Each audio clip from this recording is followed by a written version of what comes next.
Assalamu alaykum, hörmətli televizor көрgüçiler. Yaxşımsızlar. Dünya Uyghur Qurultayı Tor televiziyasının günlük xəbərlər proqramısına xoş gəldinglar. Mən İftixar Abdurşid. Cümə gününlərə mübarək bolsun. Hörmətli görürmənlər, tövəndə diqqətinizlər günlük xəbərlər proqramımızın təfsilatı bolsun. Uyghur Kişilik Hüquq Quruluşu 15 avgust maxsus axbarat e'lon qilib, Amerika hukumatini Prezident Bayden o'tgan hafta e'lon qilgan ma'mur buyruqni darhol ijro qo'yib, Xitoyning Sharq Turkistondagi bostirish siyosatiga texnik jihatdan yordam berayotgan Xitoy shirkatlariga qattiq jazo va embargo tadbirlarini yo'l qo'yishga chaqirdi. Prezident Bayden 9 avgust e'lon qilgan ma'mur buyruqda Amerikaning Xitoyning harbiy zamonlashtirishni qo'llaydigan va Amerikaning davlat bexatarligiga tahdid elib keladigan turlarga mablag' silishni cheklagan. Ma'mur buyruqda Amerika Moliya Ministerligiga Amerika mablag'ini Xitoyning yerim o'tkazgich, mikroelektronik, kvant uchur texnologiyasi va ba'zi sun'iy aql sistemasi qatorliq sohalarga silishni cheklash huquqi bergan edi. Dunyo Uyg'ur Qurultayı ijroiya komitetining raisi va Uyg'ur Kishilik Huquq Qurilishining direktori Ömer Qanat apandim axborotni mundaq deb ko'rsatdi. Amerikalıqlarning Sharq Turkistonda kollektiv tutqun qilish va irqiy qirg'inchilikni qo'llashtirayotgan, shundaqla Xitoyning Sharq Turkistondagi jinoiy qilmishlarga bevosita sherik bo'layotgan Xitoy shirkatlariga parvozsizlarcha mablag' solishni davomlashtirishi kishini hayron qoldirdi. Her qandaq bir Amerikalıqning Xitoyning ma'lum bir millatni milliy tarkiblarga ayirib farqli muomala qilish, ularni nazorat va kontrol qilish siyosatini ijro qilayotgan Xitoy shirkatlariga mablag' solish qat'iy turda cheklanishi kerak. Uningdan boshqa yana Amerikaning partiyalar halqagan sobiq davlat bexatarlik amaldorlari 16 avgust davlat majlisi rahbarlariga xat yozib, Prezident Baydenning 9 avgust e'lon qilgan Xitoyning bir qism sohalarga mablag' solishni cheklash buyrug'ini qo'llashga hamda mazkur ma'mur buyruqning ijro qilinishiga yetarli selinma ajratishga chaqirgan. Reuters agentligining xabar qilishicha, Trump hukumatining muavin davlat xavfsizlik maslahatchisi Matt Pottinger Biden hukumatining sobiq muavin davlat mudofaa ministri Colin Kahl qatorliqlarni o'z ichiga olgan 21 nafar sobiq hukumat amaldori Davlat Majlisining rahbarlariga yo'llagan kollektiv maktubida Prezident Baydenning ma'mur buyrug'ini dushmanlarimizning Amerika mablag'iga ega bo'lishini cheklaydigan kechikkan bosqichdagi ijobiy qadam deb ko'rsatgan.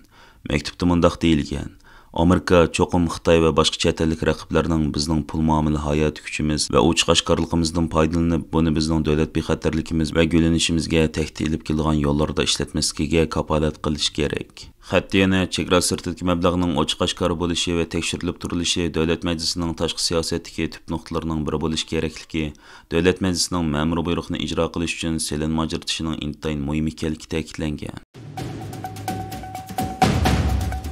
Tayvanning muavin prezidenti, Demokratik Taraqqiyot partiyasining kelar qatimliq prezident nomzodi Lei Chingde Tayvanning azaldan egilik huquqli mustaqil davlat ekanligini bildirgan. Lei Chingdening ko'rsatishicha, u Xitoy bilan dialog o'tkazishga ochiq bo'lsa-mu, lekin Tayvan Beyjingning Tayvanni qo'shilish niyati va qurol ishlatmasligini rad qilish sababidan bexatarlik tahdidiga duch kelmoqda ekan. Lei Chingde bu so'zlarni Bloomberg savdo haftaligining ziyoratini qabul qilganda aytgan. Lei Chingde bu haftaning boshlari o'tkazilgan Latin Amerikadagi Paragvay prezidentining vazifa topshirilish marosimiga qatnash safarida o'tgan haftaning oxirlari Amerikaning Nyu-York shahrida to'xtab o'tgan. Uning Amerikada to'xtab o'tishi Xitoyning qattiq g'azabini qo'zg'agan. Xitoy hukumatı Lei Chingdeni xuddi Uyg'ur, Tibet faoliyatchilarini ayblab kelgandek, bo'lgunchi, avarchilik terg'uchi deb ayblab kelmoqda. Bloomberg savdo haftaligining qayd qilishicha, Lei Chingde Tayvan azaldan Xitoy Jumhuriyati degan nomdagi egilik huquqli mustaqil davlat degan.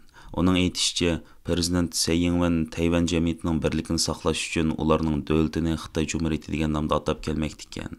U o'zining kelgusida shunday qilishni davomlashtiradiganligini va shundaqla davlatning ismini o'zgartirish plani yo'qligini aytgan. U yana mustaqillik jakarlashning hojati yo'q. Xitoy Jumhuriyati bilan Xitoy Xalq Jumhuriyati bir-biriga taalluq emas deb ko'rsatgan. Uning aytishicha, Tayvan duch kelayotgan tahdid yer shari xarakterlik andish paydo qilgan bo'lib, xalqaro jamiyat Xitoyning harakatiga inqoz qaytarish kerak ekan. Lei Chingde Tayvan Demokratik Taraqqiyot partiyasining kelar qatimliq prezident nomzodi bo'lib, u kelar qatimliq prezidentlik saylovida Taybey shahrining boshlig'i Kuomintang partiyasining nomzodi Ho Youwei bilan prezidentlikni talashidi. Ma'lum bo'lishicha, navbatda Lei Chingde xalqaro sinashda raqibining oldida ketib bormoqda ekan. Yaqında Xitoy tor josuslarining Microsoftning xaridor qiyofatiga kirib, Amerika Tashqi ishlar ministrligi xodimlarining el-xat aloqasini o'qiganligi ma'lum bo'lgan edi.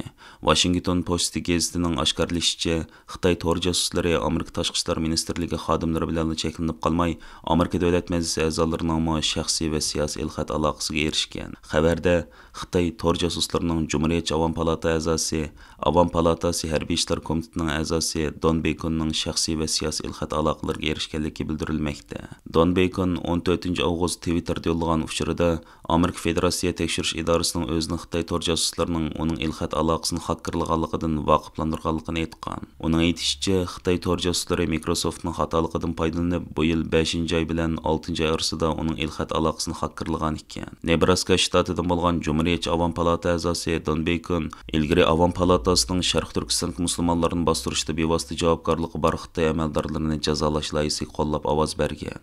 U ayni vaqtda Twitterga yo'llagan uchurida o'zining embargo loyihasini qo'llaganligini bildirib, Amerika har vaqt kishilik huquqini tashabbus qilishi va diniy erkinlikni qo'g'dishi Xitoyning qilmishini ayblish kerak deb ko'rsatgan edi. Washington Post o'tgan oyda hukumat va shaxsiy uchur manbalarining Xitoy tor josuslarining hujumining ziyonkashligi uchurg'uvchilarining orasida Amerika Savdo ministri Gina Raimondo, tashqi ishlar ministrlari xodimlari, bir kishilik huquq faoliyatchisi va ba'zi aql omborlarining muborlig'i.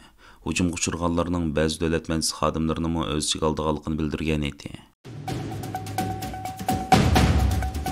Amerikaning Haftalik xabarlari jurnali yaqinda elib borgan tekshirishidan Angliyada Xitoy Kompartiyasining 400 ga yaqin birlik hisob tashkiloti qurilib, aktiv faoliyati bo'layotganligi, nurg'un kishilarning Beijingning dunyoviy ta'sirini cho'nqurlashtirish uchun harakat qilayotganligi oshkorlangan.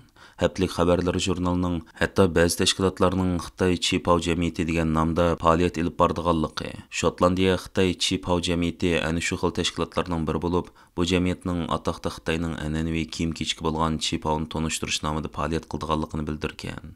Xabarda aytilishicha, Shotlandiya Chipao jamiyati Haftalik xabarlar jurnali tekshirish orqali payqagan Angliya jamiyatiga yerlashgan 400 ga yaqin tashkilotning biri ekan. Bu tashkilotlar Xitoy Kompartiyasining dunyoviy ta'sirini kengaytirish torining bir partiyasi bo'lib, ular Xitoyning 2049-yili dunyoning eng qudratli davlati bo'lish strategiyasi uchun xizmat qildi ekan. Xabarda bu tekshirish tunji qatim Amerikaning eng yaqin istixborot shirkati bo'lgan Angliyaga Xitoyning birlik hisob sistemasi bilan bevosita yoki vositalik bog'lanishi bo'lgan tashkilotlarning ko'lamini o'ttirg'a chiqarganligi bildirilgan. Xabarda yana Washingtonning ittifoqdoshlariga Xitoy Kompartiyasining ta'siri va chegara halqon bostirishiga qarshi taxim qattiq tadbirlarni elishni tashabbus qilayotganligi, Amerikaning o'zimi yaqinda buning chetishliq bir qancha kishilarni qo'lga olganligini bildirilgan. Xabarda aytilishicha, Haftalik xabarlar jurnali Angliyaning har qaysi joylarida Xitoy Kompartiyasining siyosiy sizig'i bilan mangdigan 384 tashkilotni bayqagan. Chet el jamoat fikriga ta'sir ko'rsatishni nishon qilgan bu tashkilotlar Xitoy birlik hisob torining bir partiyasi bo'lib, ulardan nurg'un tashkilotlar Xitoy Chipao jamiyatiga o'xshash madaniyat tarqatishni qalqon qilsa-mu, lekin ularning asosli xizmati partiyaga keladigan tahdidni bartaraf qilish ekan.